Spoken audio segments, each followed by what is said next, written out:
नमस्कार दोस्तों। हरियाली तीज सुहागन स्त्रियों के लिए सबसे बड़ा पर्व है। हिंदू धर्म में हरतालिका तीज का विशेष महत्व है। भाद्रपद शुक्ल की पक्ष में तृतीया को हरतालिका तीज मनाई जाती है। ये पर्व भगवान शिव और माता पार्वती से जुड़ा है। इस दिन भोलेनाथ और माता पार्वती की पूजा करते हैं। महिलाएं तीज में निर्जला व्रत रखती हैं और पति की लंबी उम्र की कामना करती हैं। इस दिन सुहागन महिलाएं भगवान शिव, माता पार्वती और उनके पूरे परिवार की मिट्टी की मूर्तियां बनाकर घर में मंदिर में स्थापित करती हैं।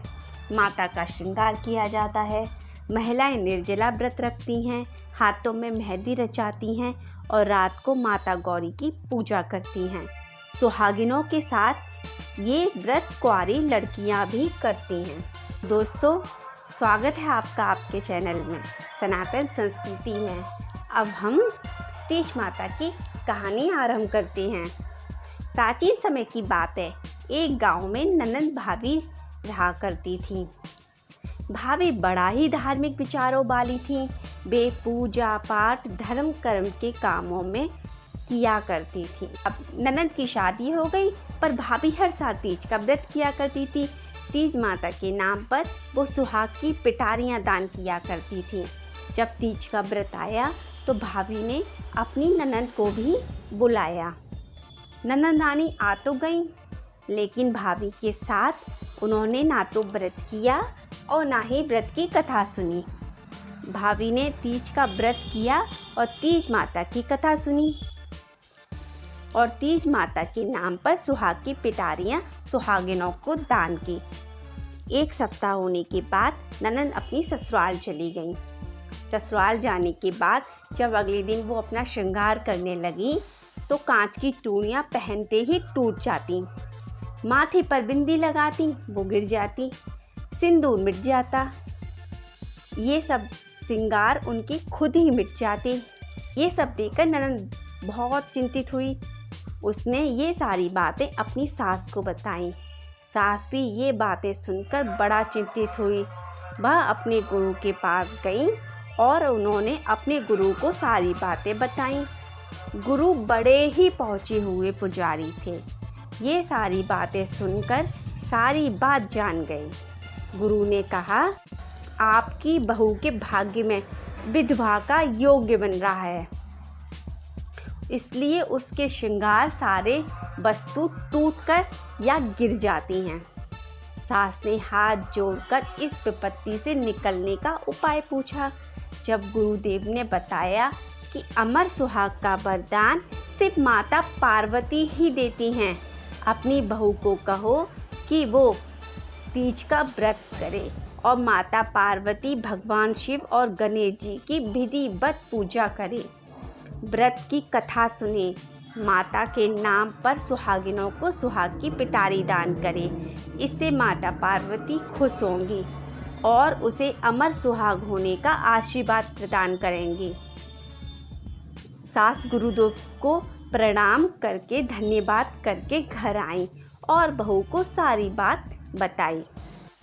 बहू ने मौन रहकर सारी बातें सुनने के बाद उसे याद आने लगा कि कैसे उसकी भाभी हर पूजा पाठ में उससे पूजा करने के लिए काफ़ी कहा करती थी। थोड़ा सा आलस्य के कारण वो उन्हें मना कर देती थी। भगवान से और माता से ननंद ने माफ़ी मांगी। फिर ननंद अपने मायके गई और भाभी के साथ तीज का व्रत किया। भोलेनाथ, माता पार्वती और गणेश भगवान की विधिव्रत पूजा की और कथा भी सुनी और सुहाग की पिटारी भी सुहागनों को दान की।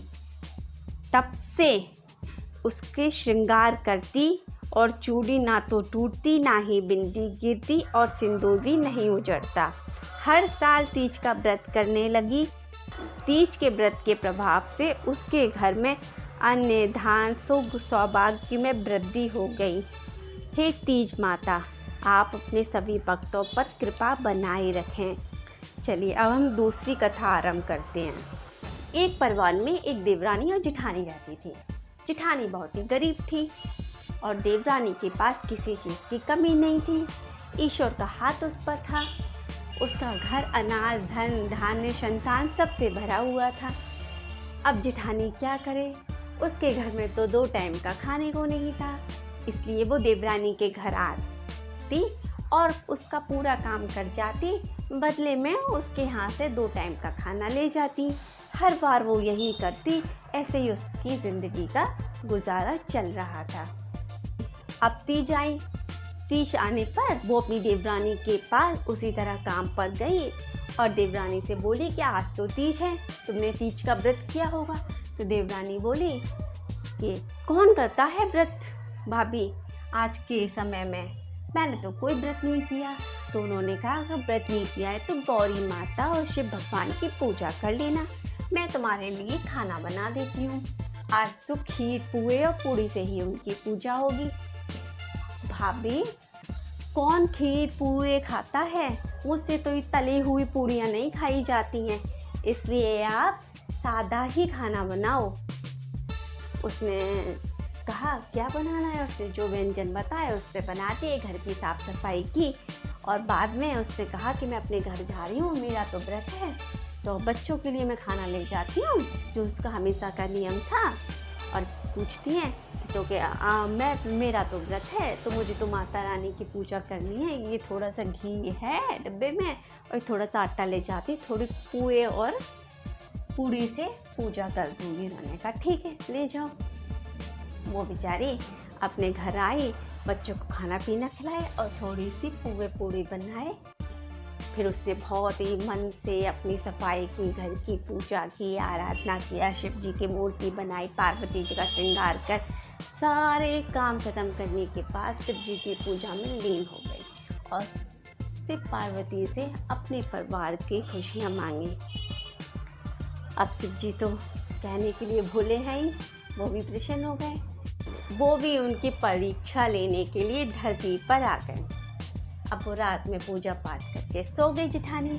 जब सो गई तो वो उसके घर आए, उन्होंने उससे कहा, जेठानी सोई हुई थी, नींद में पूछा कि खाना खाएं खाना खाएं, तो उसने नींद में ही कह दिया कि रखा है खाना, खा लो, आपका खाना रखा हुआ है। उसने कहा ठीक है, उसने खीर पुए उठाए और खा लिए शिव भगवान ने और चले गए। अब शिव भगवान को फिर वॉशरूम जाना था, उन्होंने कहा मुझे तो पॉटी जाना है, तो उसने फिर उन्हें उठाया, कहा कि उठो उठो, मुझे तो पॉटी आ रही है, मैं कहाँ करूँ, तो कि कोई बात नहीं, तुम्हें पूरे घर में जो कोना ठीक लगे तुम वहाँ कर लो। उसने भी नींद में बोल दिया, उसने शिव भगवान जी ने पॉटी कर दी। आए वो सपने के थ्रू थे, कुछ नहीं। अब शिव जी देवरानी के घर पहुँचे परीक्षा लेने के लिए, यही सब उन्होंने देवरानी से कहा। तो देवरानी ने कहा मैंने तो आज लौकी की सब्जी रोटी बनाई है, वो भी ख़त्म हो गई है, अब तुम्हारे लिए कौन बनाएगा, कौन सेकेगा तुम्हारे लिए, वो आती है तो वो कर जाती, कल आएगी, कल खा लेना खाना। उसने कहा ठीक है। तो उसने कहा कि अरे मेरे तो पेट में दर्द हो रहा है, मुझे तो पॉटी जाना है। तो कि पॉटी जाना है, पॉटी यहाँ कौन करता है, हमारे यहाँ तो सारे संडास बने हुए, जाओ जाके संडास में करो। उसने नींद में यही जवाब दिए। शिव जी जेठानी के जवाब से और उसके व्यवहार से इतने खुश हुए कि जहाँ उन्होंने पॉटी की थी वहाँ सोना ही सोना। अब जेठानी सुबह उठी, यारे मुझे तो देवरानी के घर जाना है काम पर। जेठानी हुई तो देखा जो उसका झोपड़ था वो महल बन चुका था, जहाँ उसे देखा कि कोनों कोनों में सोना है। अब तो वो चौंक गई, फिर उसे अपना रात का सपना याद आया कि रात को सपने में से भगवान आए थे और उनसे ऐसे ऐसे कह रहे थे। अब तो वो खुशी के मारे फूल ही नहीं समाई। और यही देवरानी के साथ हुआ।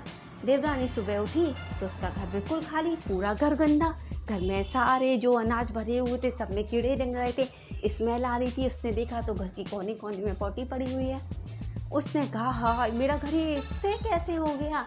उसे भी याद आया कि रात को सपने में सब्जी आए थे, मैंने उनसे ऐसे ऐसे कहा था। अब उसे बहुत जोर से गुस्सा आई। उसने कहा घर की सफाई कौन करेगा, अनाज भी सारा खराब हो गया। वो गुस्से में सीधे अपनी जेठानी के घर भागती हुई पहुंची। वहाँ पहुंची तो देखा वहाँ उसका झोपड़ी नहीं है, वहाँ पे एक अच्छा सा मकान बना हुआ है। उसने लोगों से पूछा कि यहाँ ऐसे ऐसे एक महिला रहती थी, कहाँ है वो। तो कि पता नहीं रातों रात यहाँ पर कैसे ये मकान आ गया, हम तो कुछ आश्चर्य में है। उसने घर के अंदर कदम रखा तो देखा जेठानी आराम से बैठी हुई थी तो उसने जेठानी से कहा, क्या कर रही है तू यहाँ पर, चलकर घर की सफाई कर, आई नहीं तू अभी तक। जेठानी बोली, अब मैं नहीं आऊँगी, तू आ जा मेरे घर में आके। देख, कल रात को सपने में शिव जी आए थे और मेरे घर की तो चमक धमक की तुझे बता रही होगी कि उन्होंने मुझे मेरे संग कितना कुछ दे दिया, मुझे बिन मांगे ही। कल मैंने तीज माता का व्रत रखा, उनकी पूजा पाठ की और उसी का ही फल मिला है मुझे। अब देवरानी बहुत आश्चर्य में, उसे तो अपनी गलती का एहसास हुआ कि सच में मैंने तो शिव जी के लिए कुछ नहीं रखा था, बल्कि उन्होंने मुझसे खाना मांगा था। मैंने तो उन्हें खाने के लिए भी मना कर दिया था, कहा था कि कल तुम आओगी तब बनाओगी तब वो खाएंगी। उसे अपनी गलती पर बहुत पश्चाताप हुआ। उसने शिव जी से जाकर मांगी माफ़ी और अगले साल जब तीज आई तो उसने बहुत मन से पूजा पाठ किया, शिव जी की आराधना की, उनका व्रत रखा निर्जला। बहुत उसके भी घर में सुख शांति और धन धान्य भर गया। भगवान जैसे उन दोनों की वैसे दुनिया में सबकी करना, सब खुश रहें, सबका सुहाग मंगल रहे। जय हो हरियाली तीज की, जय हो तीज माता की, जय हो शिव पार्वती की।